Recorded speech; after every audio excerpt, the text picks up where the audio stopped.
Hello. Okay, so the title has already been said. So ODS video is a popular VR media format. And in this format, a viewer has rotational, but not positional freedom.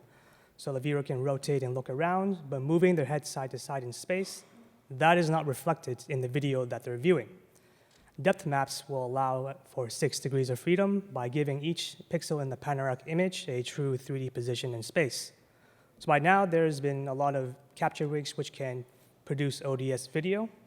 They range from the professional solutions, which are the camera ring array, and the depth map can be computed from the adjacent cameras.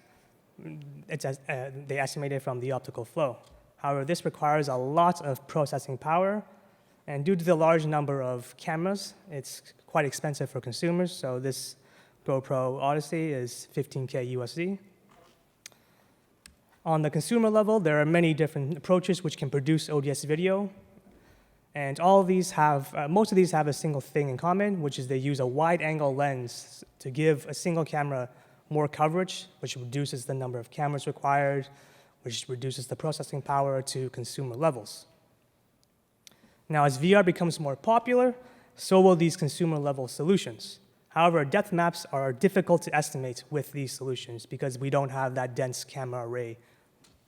And with many of these different camera arrangements, one solution for one camera rig may not necessarily translate to a solution for a different camera rig.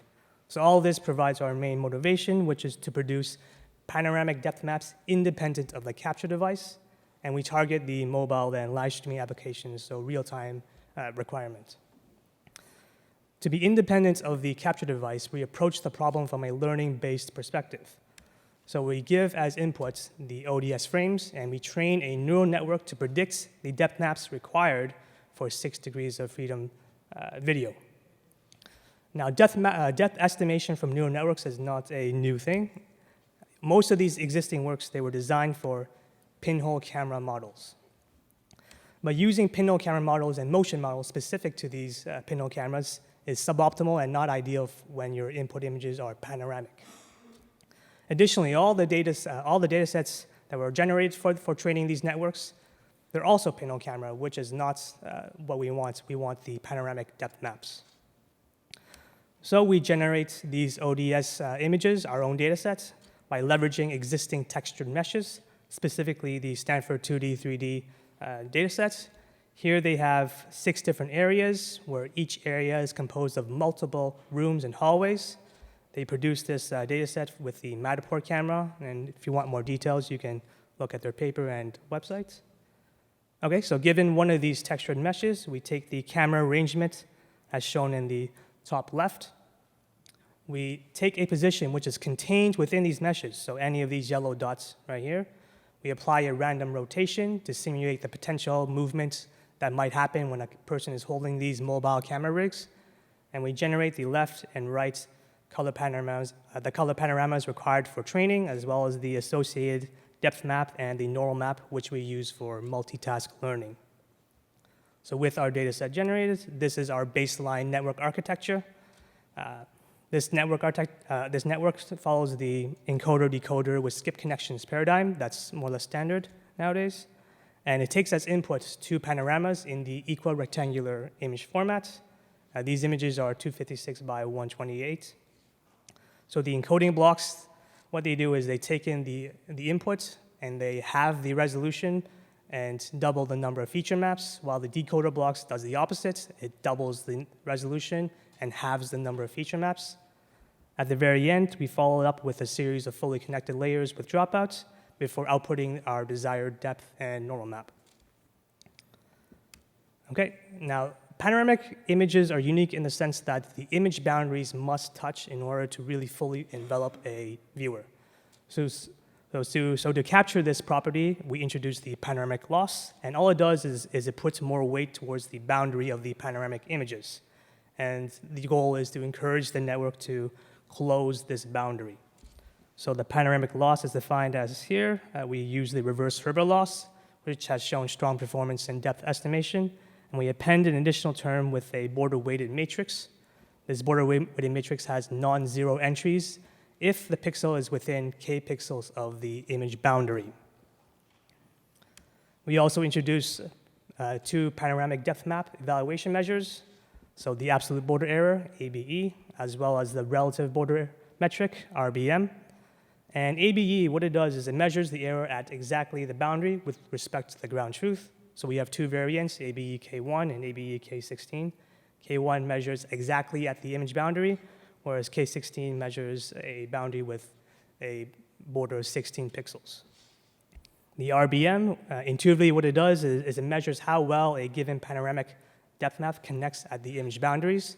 So if you think of the panoramic image, the left side must touch the right side, and if the depth values are not approximately the same, so if their difference is not close to 0, you'll see a gap in space. And we'll see what that looks like in just a few slides.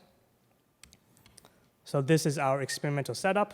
We train our baseline network and other existing state-of-the-art networks to predict these panoramic depth maps using our ODS dataset.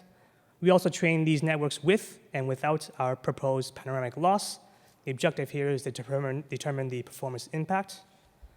We also train our baseline network with different inputs, ODS, as well as single panoramas. The goal here is to determine whether or not using both panoramas improves performance or just a single panorama is good enough. We evaluate with using existing depth map error metrics as well as our proposed panoramic error metrics. And here are our evaluation results. The numbers in bold indicate the best performing network. So overall, we have PSMNet, which is the pyramid stereo matching network, which performs well across most of these error metrics. It does the best. Whereas our baseline network, SEPUNet, it does well in certain categories, but is second place in others.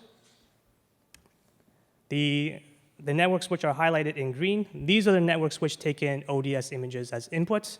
And overall, we found that these networks performed better than the networks which took in only a single panorama. The networks which are highlighted were trained with and without our panoramic loss.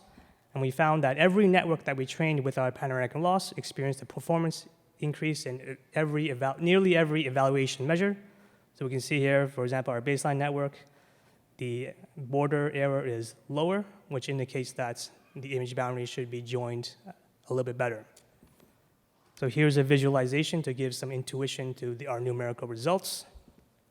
On the left is a mesh using the ground truth depth map, and you can see a line here, and that is where the panoramic image actually connects. A network trained without the panoramic loss has a larger gap here. You can see it in the mesh wireframe. But a network trained with our panoramic loss is able to close that boundary a little bit better. In terms of runtime, the best performing network in terms of error has over double the runtime of our baseline model. So overall, our baseline model has a good balance between accuracy and speed. Here are some of the depth maps predicted from our baseline network. This is the left input image, one of the ODS images. This is the ground truth depth map. And here, this is the predicted depth map. Okay, so here are some example videos of 6 Degrees of Freedom. Our first video features pre-rendered ODS footage from Unreal Engine 4, and we downloaded this video from YouTube. The second video features ODS video captured by the camera rig by Symmetry. Okay.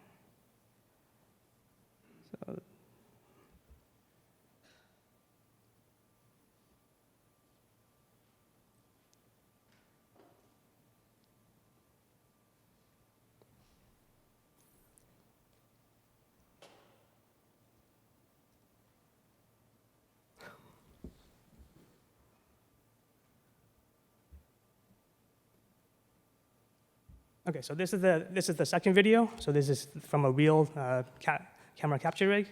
And the top left is the input image. On the bottom right is the transformed panorama using our predicted depth maps. Based on the motion on the bottom right, you can see the motion is represented in the HMD view. Okay. And this is the first video.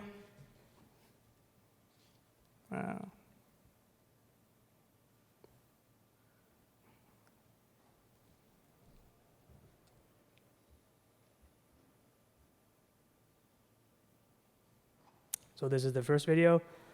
So this is the pre-rendered footage. Again, the top is the inputs, the bottom is the transformed panorama according to the camera motion on the bottom right. And then here is the HMD view where you can see some motion, some movement based on the camera movement. The motion is a little bit stronger when we show just the left and right motion. So we're just moving left to right so you can see the motion. Okay.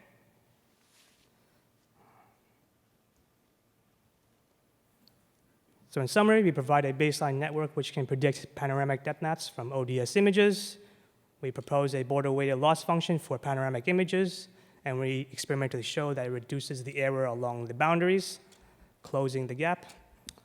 We introduced 2 new evaluation measures specifically for panoramic images, as well as a data set of ODS images with ground truth depth and normals. This is our GitHub repository that has the training code, the prediction code, linked to the data set, as well as pre-trained weights. Special thanks to NSERC, National Science Engineering Research Council of Canada, for funding this, as well as Sumtree for providing funding, as well as the video for testing. Thank you.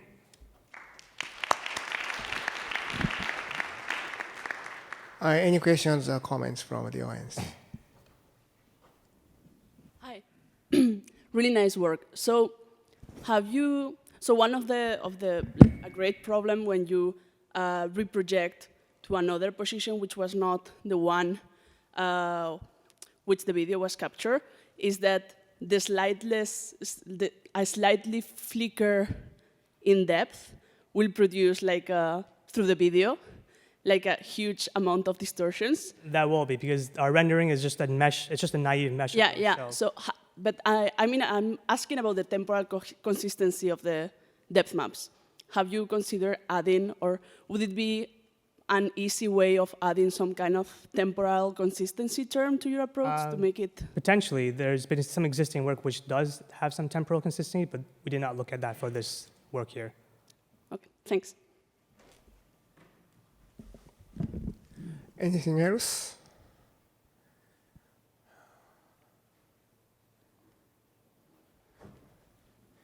Yeah, I have one small question. You are trying to use a sort of indoor scene, but do you think that your method can be applied for the outdoor scene in which the depths? No. So it does not work well with outdoor scenes because of the sky. It thinks it's the ceiling or something like that. So we'll need data for the outdoor scenes, but that's a little bit difficult to capture. I see.